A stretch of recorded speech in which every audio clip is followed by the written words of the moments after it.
we actually freed ourselves out of this mindset that we're cooperation compensation. We've kind of freed ourselves from that mantra to be able to explore what else we can do.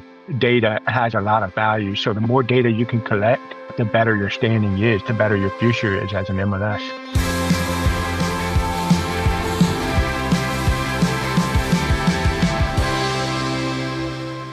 Hey everybody, it's Matt Fowler from Doorify again, the podcast. And today we have my friend Daniel Jones from Hive. Hey Daniel. Hey there, Matt. Thank you for having me.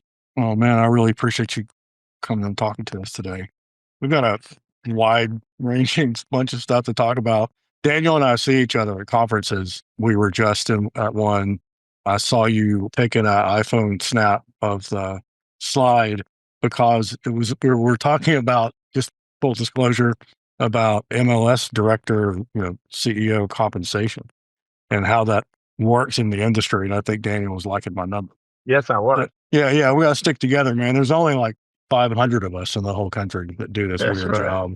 And we both work here in North Carolina. I'm in Cary and serve the Raleigh, Durham, Chapel Hill area, 16 counties up in the North Central.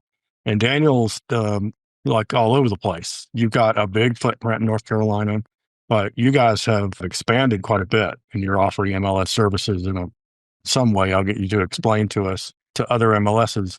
And just to kick us off today, we were just talking about metaphors, and our subscribers don't fully understand, I think, how Hive and Doorify fit together, how the FlexMLS product can be in both companies, but the data is not the same.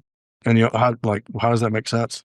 And I was trying to explain it to somebody, and I said, look, it's like going into the movies. Okay, so you buy your ticket and you go inside and get your popcorn and you go into one of the movie theaters. And it's the same place you all went to the movies, but when you are a realtor in North Carolina, you can buy a ticket and you can go in to watch the Hive movie, or you can go in and watch the Doorify movie, and they're not the same thing. And they have different things going on. And you can't you can get up from one and go to the other if you want, but I mean, you're watching a different movie now. It's not the same. It's very, very similar company, Hive and Doorify. But we have a group of, we're at like 14,000 subscribers now, and we serve 5 associations around the Triangle area with a data share with one of them. And you guys, tell us a little bit about that, Daniel. What's the current state of the world at Hive? Yeah, so we serve the counties. There are close to 50 counties, I believe. We have owners. So we operate wholesale to our owner MLSs and associations. So we have 18 owners. 9 of them, half of them are associations, half of them are for-profit. So that's our shareholders, and every shareholder just kind of brings equal representation to the board. We have the Flex platform and the Matrix platform. We're working on bringing them together. But yeah, they're for a long time. We were called NCR MLS, North Carolina Regional MLS, before we became Hive, but everybody around us called us Flex. Oh yeah, sure. Everybody just called you Flex. We did a survey, Daniel, a couple of years ago, and we asked people what MLS you remember of, and a bunch of people said Paragon, right? Just the Black Knight product. And I get that. I mean, it kind of like hurts a little bit right there, like you don't even know who we are, what we do. I get that. And that's what we're talking about. People don't understand that they can log into the FlexMLS product. It looks like Flex. And when you log in as a Hive member, you get a set of data that was created from your stakeholders with the rules that you have, with all the contractors that you have and the plugins and stuff that you've added to these different systems. In your particular version of that, you have your own membership rules and your own enforcement policies. These are things that we formally don't talk about, you and I, because we don't coordinate those kind of things for lots of reasons related to antitrust. But you have these set of rules, right? I mean, there's 522 MLSs in the RESO cohort, so we kind of know about, I think so. About each other and how the MLSs work. We're a little bit different model. I'm interested, when you said wholesale, does that mean that the like billing and support and stuff like that happens at the association level? I used to, not anymore. So we shifted our focus support happens at our level. The associations and MLSs that own us, they are welcome to provide support too. We work with them in our umbrellas so they can be a local one. But some of our owners do not have that kind of staffing, and we're there to help out. As far as billing does happen at the owner level, at the association or the MLS level. Okay. Yeah. Gotcha. Yeah. Gotcha. So that's a big part of the wholesale is that they Exactly. collect the money and chip you your nickel whenever, right? Yeah. Schedule. Yeah. Yeah. Our part. All right. Yeah. Yeah. So you're down in South Carolina now too, right? Just a hair because of Brunswick County is in Oh, yeah. Okay. had some Brunswick County, North Carolina has claimed Horry County in the past, and then our people in Georgia, they are in the South Carolina. That's part of their service area as well. So we got a little bit of South Carolina here, a little bit of South Carolina, and from the bottom too. I guess I was thinking of the Georgia partnership then. I was thinking of South Carolina. It's Georgia though. That's right. That's right. So we have 3 owners in Georgia: Savannah, Augusta, and Athens. I'm really interested in what you said about bringing them together. You got CoreLogic and Flex now, and we've got, as you know, CoreLogic, Flex, and Paragon. And we had Paragon before, so like everybody used Paragon. Then we had Alamance MLS decided to merge their operations in with ours, and they were using CoreLogic. So because we were able to straighten out the data on the back end, we were able to use CoreLogic and Paragon and offer both. And because we had Flex build our input forms for the new system, we were able to offer Flex as well. Did CoreLogic come in through an association that signed up with you? Is that how CoreLogic happened? Yeah, we try to become just as you are, and we'll work with you. Tell us what, if your dream could come true, what would it look like, and how can we make that happen? And so they came to us with CoreLogic. It's like, okay, tell me about this. They're like, we don't want to lose CoreLogic. We like Matrix. Right, that's good. And Augusta is right in the middle, Athens and Savannah, who has Matrix, the CoreLogic product. Augusta's right in the middle with Flex. And so we're making it work for them, their regional, their board, and then we incorporate it into our boards. So. Well, that is something I think we have in common, Daniel. The way we're approaching these data problems, we were able to offer 3 front ends, now 4 Zenless launched today, that because we standardized the back end with RESO, I say that all the time and nobody knows what I'm saying. It's the Real Estate Standards Organization, RESO. Some people say RESO, some people say RESO. There's a big thing about that. But because we did that, we're kind of, it doesn't work exactly that way, but kind of able to plug in different front ends. And there's ones, we call it a source of truth, the official database underneath. In our case, that's Spark. And I think you guys rely on Spark a lot from FPS as well. Yeah, we use Spark. So we're working through that. There's Trestle Share is an option, and SourceRE, they are currently aggregating our data as well. Yeah, we've been using the Trestle and the CoreLogic products. Our data's over there too. I think that's another something we have in common is we're trying to solve problems for brokers using an easy button if we can. And if the data is in Trestle and you're wired up to Trestle and you're like a Trestle person, then I don't want to disrupt that. I want to make sure the data is the same as it is in the source of truth. And that's not uncomplicated, right? Given the way the data is. Right. Yeah, it's intensive and looking at the data, mapping it. And then there's people that want a tweak or a change here or there. And, the RESO is constantly tightening up its standards. So you have to address that in multiple areas. When you're trying to apply it to that whole convenience factor, there's more work on this end, but it pays off in the end. Yeah, I think we both agree that there's no choice to not do it. Right. We have to move forward, and we have to kind of work through these standards for so many reasons. It feels like I keep telling everybody those reasons, though, over and over again.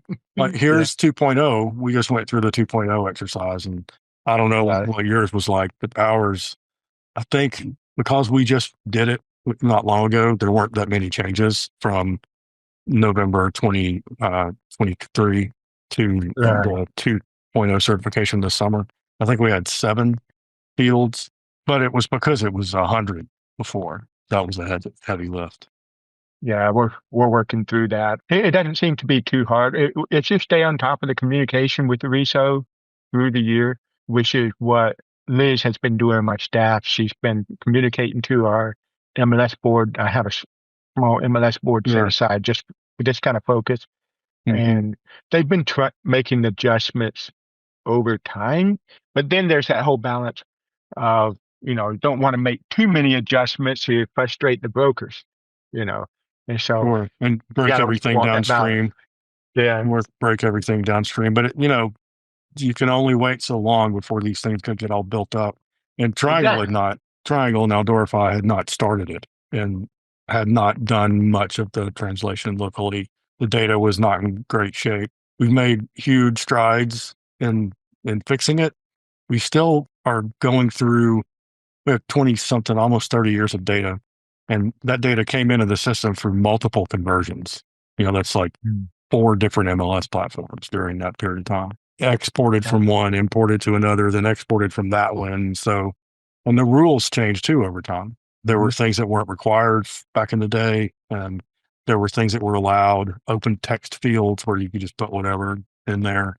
We have gone through using AI and some other tools that are just more accessible now, and found that all of our dates are logical. Like there are no list dates that occur after the sold date. Right, that wouldn't make sense. If it's listed before it's or sold before it's listed, just because something got out of whack or somebody, typed it in wrong. But there's big issues though with subdivisions, and I guess let's move in that direction. Places that we know we can cooperate. I know our members that are watching this podcast would like there to be one movie. Would like there to be one set of things for them to deal with, and using the same metaphor. I think you and I want to do that too. But I think we want them to metaphorically, we want them to watch my movie and then go to yours. You're going to have to buy 2 tickets, but we would like to, I think you and I can, in a bunch of different ways, put our data, the broker's data, together in some common thing that they could have access to. There are commercial products for this already that it looks at your membership in the MLS, not what website you logged into. And if you're paid up in my system and paid up in Daniel's system, and you log into either one of them, I think it's possible 2 or 3 different ways for you to get all of the search results that would go with the scope of your license and your membership, not the software that you're using. Right. That would be my dream come true, actually. Yeah. So that's why we're working with SourceRE. Yeah. Well, full disclosure, SourceRE is my brother's company and some other folks. And Bill and I, we're not working together anymore. I'm CEO of Doorify, and Bill has his software company. But we're doing the same thing, right? So Bill gave a speech at Clarity that we just went to in Scottsdale in 2013.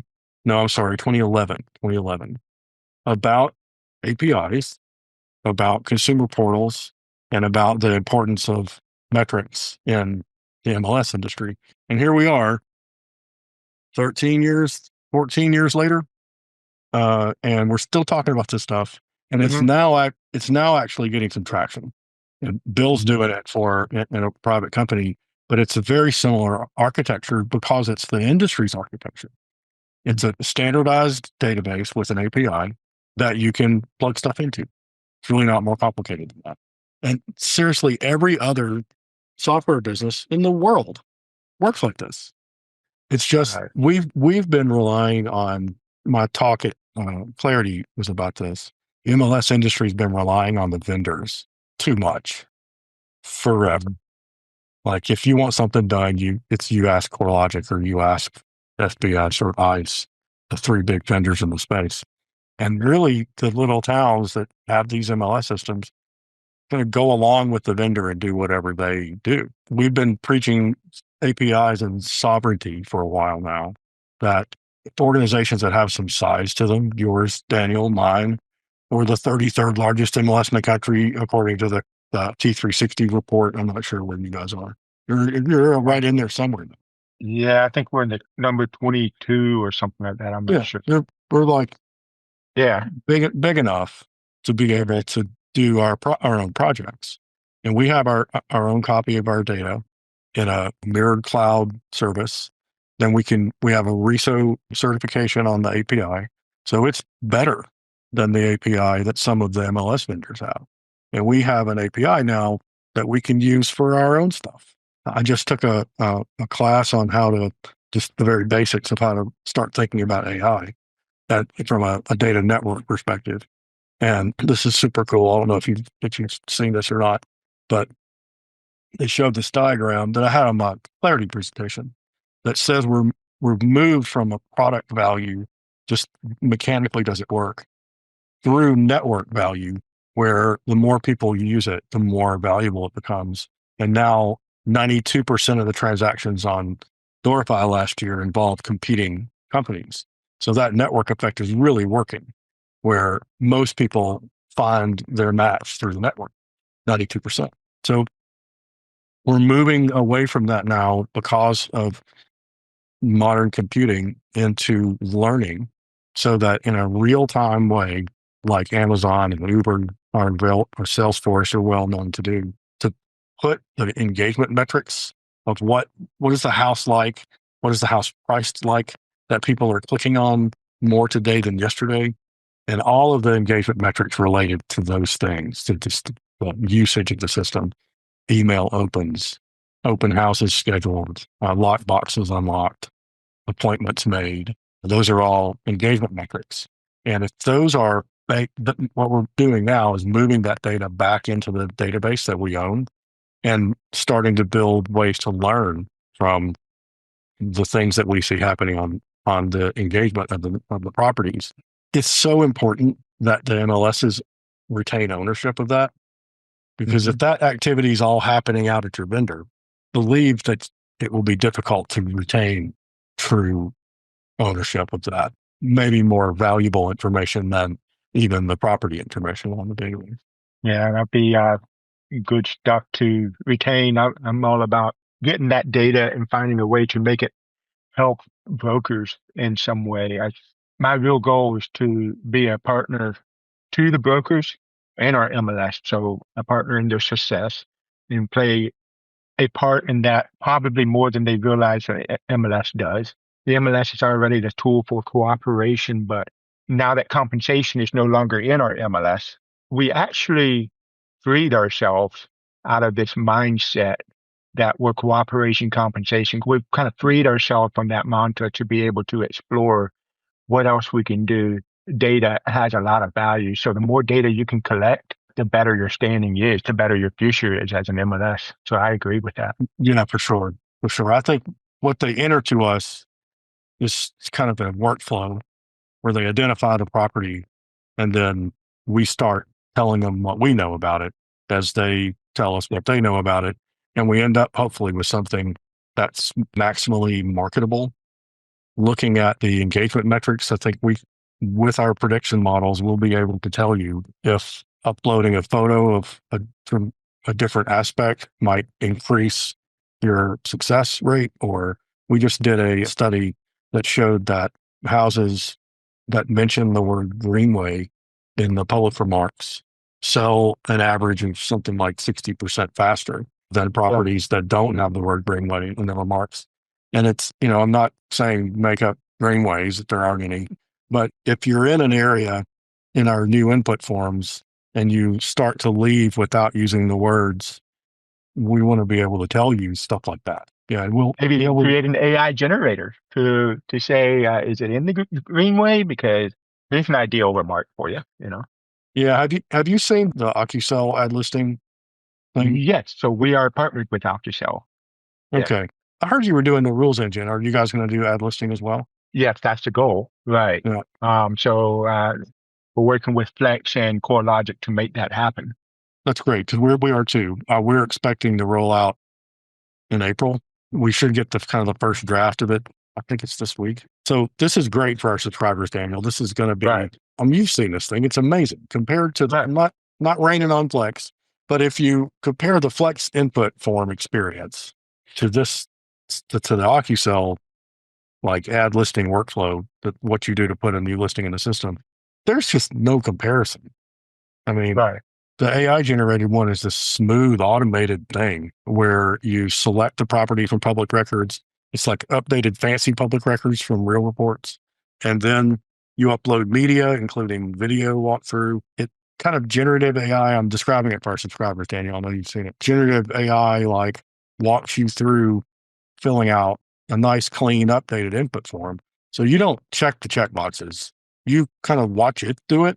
And then you get to a point where it says, okay, you're ready to do remarks. And it does generative AI remarks in a really nice way. And at the very end, it'll let you do two really special things. One is to push it to social. So you get through those APIs a way to just from one place broadcast that property, as well as putting it in the MLS. But since you guys are doing it for a premium service, we'll figure out the money later. At the end, you can say, look, I'm a member of Hive and I'm a member of Doorify as well. Put it in both. And it just, you get two MLS numbers and it matches the rule set of the receiving MLS. So your rules are met your way. My rules are met my way. Maybe one day we should talk about looking at those. But for right now, functionally, for a broker who just has a house he needs to get in the system right now, you enter it once and it's out in social, it's out in Hive, it's out in Doorify. If you need to edit it, you edit it through that portal. That's just super cool. And I think the fact change this, go to one place to enter it, go to one place to change the status, and it's in all these MLSs that you are a member of, given that they are working with OcuCell. Right. That's right. I mean, you have to belong, and you have to, and the MLS over there, wherever, has got to have done a rules audit and made their rules accessible programmatically in a way that OcuCell needs. But that's just super cool. But that's going to blow people's minds, Daniel. I mean, there's things out there that are I look at and I'm like, yeah, that's kind of cool. But this is different. I mean, it's a different thing. Right. You know, somebody that was really spoke up to me about this was the property managers. Okay. You know, so you put in an apartment and they're used to not putting them all in because there's 500 of them or something. But now you can do this programmatically. And then when you've got them in the system and you need to make a change to the remarks, maybe in all of them, you can do that programmatically through the system where you make the change once and say, make it to all of them. And it will go through and do that. It takes a second. But compared to how long it would take your assistant to open one and go to the next one and open the next one, that's enough to make them quit. Yeah. You know, and you don't want to manage it that way. So this is just it's a way to bring automation. That's what all this standardization stuff's about. It's a way to bring automation to the workflows that we're doing and stop the double entry and the pain points. Exactly. I guess wrapping up here, Daniel, I want to ask, we've got a lot of like stuff going on at NAR and things that we'll just leave for another podcast about that. Yeah. But specifically, we've been talking about how to get this data worked out. Let me ask you a question about lockboxes. So I have this, people ask me to make life easier for them. Right. Like they're out there selling property. They're wherever they are between here and Wilmington, wherever they are, right? They're interacting with a Hive association. And if they're on the border around my area, I want to make it easier and I think what I want to clarify that is I want to make it easier for the broker to say how access is managed. Right. You're talking about the broker. That's what I really want to do. Like, I don't have an opinion. I want to facilitate however the broker wants to manage access to that property. I want to encourage them to use electronic lockboxes because of security and analytics and other things. I'm not going to require that, but I'd like to, talk about why that's better. How do you guys do that? And how could we figure out how to make some of that easier for people? Well, it can definitely be made easier, but right now the associations, just as we have a cooperative, foundation to an MLS, Hive is about making the associations and the MLSs that are owners of Hive cooperative with each other. So there are associations that worked out a way to, that we have super lock boxes, central lock boxes, and master lock and master lock. Yeah. Master lock. Yeah. Yeah. The mandate is that these agents are able to show other homes within the MLS, and the showing system that they use should enable that. And so as far as making it easier, yeah, I'm 100%. So I guess the associations kind of manage their own lockbox issues then. That's right.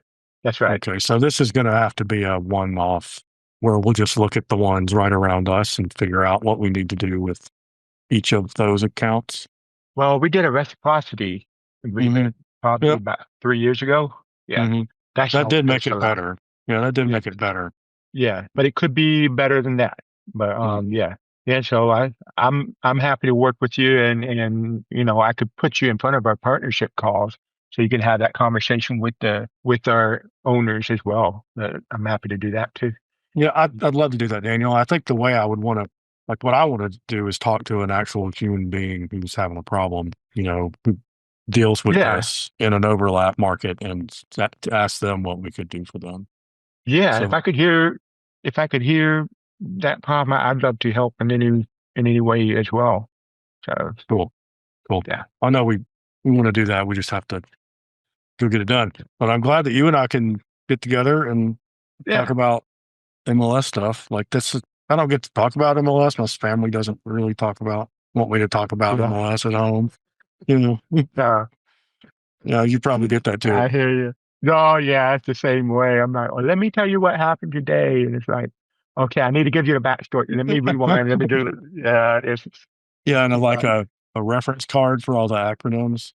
Yeah, that's right. That's right. RESO. Yeah. It's ridiculous. Well, so we can put their feet to the fire, when your timeline is for the ad listing AI thing? OcuSell project? I do not know. I just got an email from Werzer just moments before this, and I have to read through it. And there was a conversation with Matrix literally today as well. So I got to piece through that, because it takes two to tango. There's OcuSell, and then there's our MLS platforms, and then there's us playing the music. Yeah.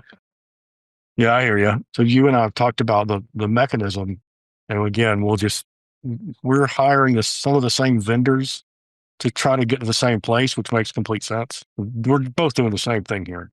Well, when we get our rules audit back, I'd probably like to reconnect. And I've been wanting to compare those. Like the Josh's Venn diagram from RESO that shows it's like match.com for MLSs, as I've been describing it. It shows our relative compatibility in terms of the data, and we could use some work. We looked pretty good with Canopy, not very good with you guys or Triad. So when the rules audit comes back, we should go through and look at those and see what we can do about that, just to be happy to make things better for the brokers and cleaner on their back end systems. My goal is to make sure that we have the best, cleanest, most up-to-date, most fastest data in North Carolina. And we're going to be using, as you just heard, the same infrastructure to do this. That's good for our users, because this is like the Zenlist system's 2 seconds or 3 seconds off of the primary system. So it is actually possible to make these systems as fast as the fastest app in the App Store. You really can do that on Spark, the same API that you guys are using. Yeah, that would be, I'd love to see that. That would be awesome. I know it's there. Yeah. It's so funny. I got an email from Werzer too. So we'll go read our emails and see what our schedule is going to be, Daniel. That's all right. Thanks for getting together with me today. I really appreciate it. All right. Thank you, Matt.